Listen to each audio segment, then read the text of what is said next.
আজ আমরা কোথায় দাঁড়িয়ে আছি? আমাদের মানবতা আজ কোথায় হারিয়ে গেছে? এই যে দেখুন ছোট্ট বোনটা, তার বয়স কত হবে? 10 থেকে 12। অথচ সেই বোনটাকে 4,000 টাকার জন্য ঘরে বন্দি করে রেখেছে। চলুন আগে একটু ভিডিও দেখি, তারপর কথা আপনি বলছি। কি আপনি কি এ বাড়ি মালিক? বানা বাড়ি বেড়ে না মিথ্যা এন বাড়া থাকি। আচ্ছা, পরে আপনার রুমে আছে মেয়ে? হ্যাঁ, কারণ কি?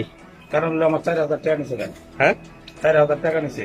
আচ্ছা, আপনি আটকা রাখবেন? শুনলেন তো? আমি আটকাইছি না তো। তে, তাহলে সেই শিশুটার বয়স কত হবে? 10 থেকে 12। অথচ 4,000 টাকার জন্য তাকে বন্দি করে রেখেছে 2 দিন ধরে। আর তার মাকে বলা হয়েছে 4,000 টাকা দিয়ে তাকে ফিরিয়ে নেওয়ার জন্য। কিন্তু আমরা কিন্তু প্রতিনিয়ত বলে থাকি, লাল দাড়ি আর সাদা চুল হলে মুরব্বী মানুষ। এই কি তাহলে মুরব্বী মানুষের নমুনা?